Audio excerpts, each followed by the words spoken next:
लोकांच्या कल्याणासाठी आपल्याला सारखं काहीतरी आणतच राहिलं पाहिजे, सारखं काहीतरी करतच राहिलं पाहिजे अशा भूमिकेतून खंडपीठापासून एअरपोर्टपासून ते टोल घालवण्यापासून पंचगंगा प्रदूषण मुक्तीपासून आपापल्या परीने काही नगरविकासमधून पैसे आणून रोड करण्यावर मला माहिती आहे की ते पुरेसे झाले नाही आहे, परंतु त्याच्या वेळेला जेवढे पैसे आणता आले तेवढ्या आणून रोडपासून खूप गोष्टी सरकार नसतानाही महायुतीने केलेल्या आहेत. आता आम्ही आलो तर तुमच्या माध्यमातून लोकांसमोर साकडं घालायला की आम्हाला तुम्ही एकदा का होईना सरकार द्या, मग तुम्हाला असं लक्षात येईल की सरकार नसतानाही यांनी खूप गोष्टी केल्या. आता आपण यांना महापौर म्हणजे सत्ता दिल्यानंतर हे खूप गोष्टी करणार आहे.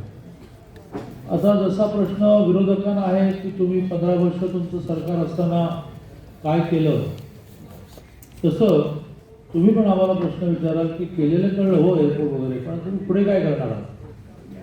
2-3 गोष्टींवर प्रामुख्याने भर देऊन मग सगळ्यांनीच थोडे थोडे मुद्दे मांडले पाहिजेत म्हणून मी माईक नंतर धनंजय माडकांकडे देतो. 1400 कोटी रुपये आता आपण अंबाबाईच्या आणि ज्योतिबाच्या या 2 मंदिरांच्या मिळून सुशोभीकरणासाठी किंवा त्याची भव्यता निर्माण करण्यासाठी तीर्थक्षेत्र आराखडा नावाने आणलेले आहे. प्रामुख्याने केंद्रातून हे पैसे सँक्शन झाले आहेत, त्याचं डिझाईन करणं चाललं आहे, त्याचं एस्टिमेट तयार होईल, टेंडर निघेल. आपल्या सगळ्यांना माहितीच आहे, काही जणांना जवळून माहिती आहे, काही जणांना लांबून माहिती आहे की अमितभाईंची अंबाबाईवर प्रचंड श्रद्धा. हे केवळ नमस्कार करून त्यांचं समाधान होतं, तर अभिषेक त्यांना करायचा असतो. त्यामुळे त्यांनी हा निधी मिळण्यामध्ये योगदान दिलेलं आहे आणि त्यांची इच्छा पण अशी आहे की पायाभरणीला मी येणार.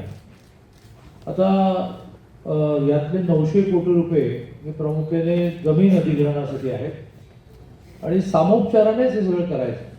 वाराणसी कॉरिडॉरचं जसं देशामध्ये नाव झालं, पंढरपूरच्या कॉरिडॉरसाठी जसं प्रयत्न चालले तिथे असंच चाललंय की तिथे दुकानदार नागरिकांना समजावून चाललंय. पण ते ऐकल्यानंतर ती वाराणसीसारखी मजा येईल